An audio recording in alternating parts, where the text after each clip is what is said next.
tidak punya masa depan, kamu tidak punya harapan. Hei, dengar baik saudara, itu perkataan mereka. Tapi perkataan Tuhan beda dengan perkataan mereka. Kamu punya masa depan, kamu punya harapan. Shalom saudara-saudara yang saya kasihi dalam Tuhan kita Yesus Kristus. Salam jumpa kembali bersama dengan saya.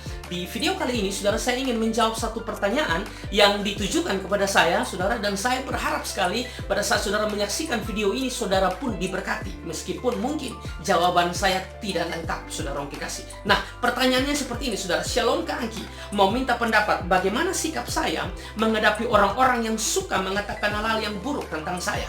Bagaimana sikap saya menghadapi orang-orang yang suka menjelekan saya, memfitnah saya, menggosip saya, selalu berkata yang negatif tentang saya. Padahal saya tidak pernah melakukannya kepada mereka. Tapi mereka seringkali menyakiti saya dengan perkataan-perkataan mereka. Di poin yang pertama ini, saudara, kita harus tahu bahwa hidup kita tidak ditentukan oleh perkataan manusia, tapi ditentukan oleh perkataan Tuhan. Perkataan manusia seringkali melemahkan kita, saudara, tapi perkataan Tuhan selalu membangkitkan iman kita, saudara. Mungkin dalam keseharian kita mereka selalu berkata yang buruk tentang saudara. Mungkin mereka berkata bahwa kamu tidak punya masa depan, kamu tidak punya harapan. Hei, dengar baik, saudara, itu perkataan mereka. Tapi perkataan Tuhan beda dengan perkataan mereka. Kamu punya masa depan, kamu punya harapan.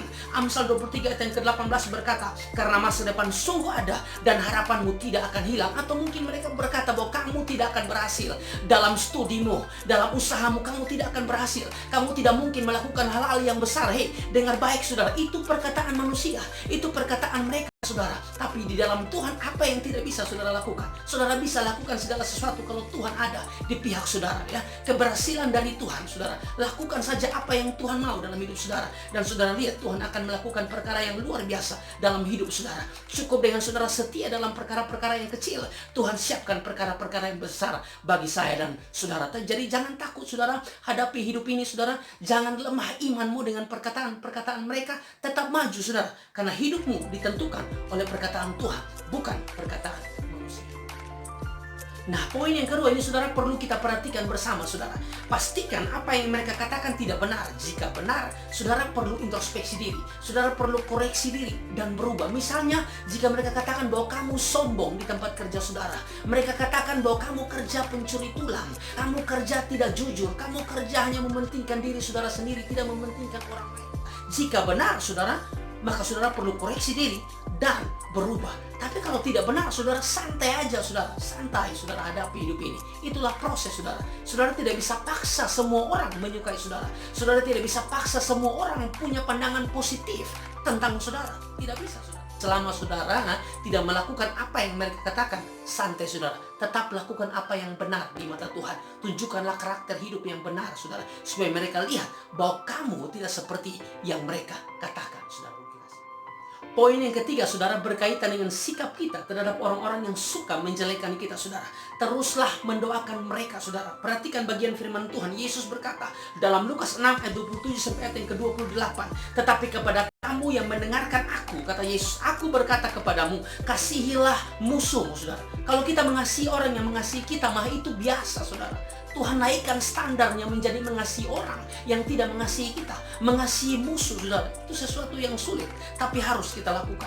Dan sebagai bentuk kasih kita, saudara, di sini dikatakan lanjut, berbuatlah baik kepada orang yang membenci kamu, saudara. Sekali lagi, kalau kita berbuat baik kepada orang yang berbuat baik kepada kita, itu biasa. Tuhan naikkan standarnya, saudara kekasih. Berbuat baik kepada orang yang membenci kamu, saudara kekasih. Dengar baik, saudara, kejahatan hanya bisa dikalahkan dengan kebaikan, saudara. Jadi teruslah berbuat baik seperti apa yang Tuhan katakan.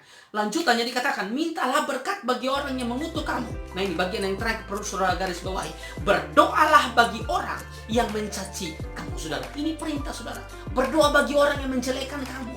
Berdoa bagi orang yang suka gosip kamu. Berdoa bagi mereka yang suka berkata yang buruk tentang engkau, saudara. Bukan balas jahat dengan jahat, saudara. Alkitab suruh berdoa, mendoakan mereka, saudara. Ini hal yang penting, saudara, untuk kita bisa pelajari bersama.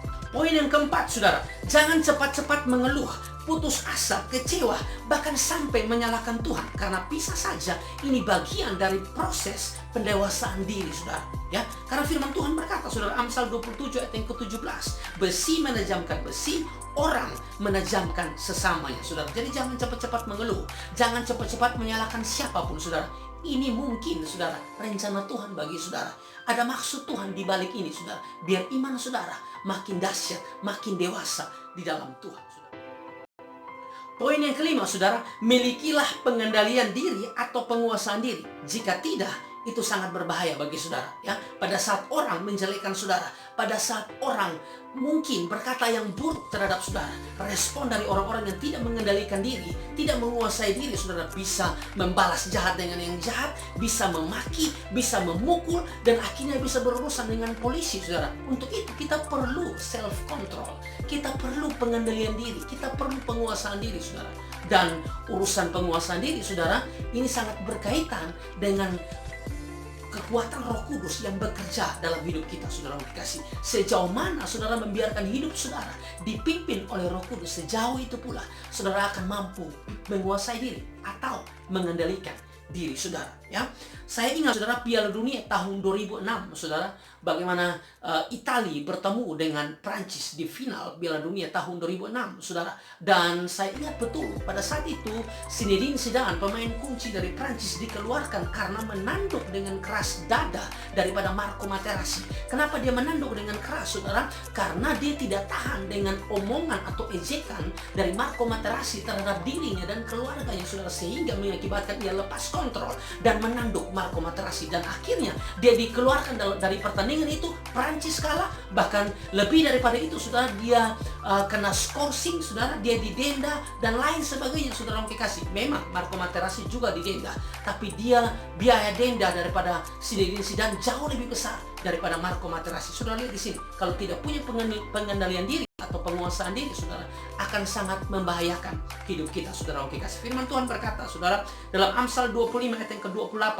dikatakan, orang yang tak dapat mengendalikan diri adalah seperti kota yang roboh temboknya, saudara. Milikilah pengendalian diri atau penguasaan diri, karena itu sangat penting bagi hidup saudara. Nah, poin yang keenam, saudara, poin yang terakhir, saudara, jika perkataan mereka, saudara, orang-orang yang suka menjelekkan saudara, menghina saudara, memfitnah saudara, jika perkataan mereka sudah berlebihan sampai menyerang pribadi atau keluarga, maka perlu saudara laporkan, saudara, kepada pihak yang berwajib atau polisi, ya. Karena polisi itu hamba Allah, saudara. Pemerintah itu hamba Allah. Laporkan saja, saudara. Jangan terlalu polos dan berkata kita ampuni saja.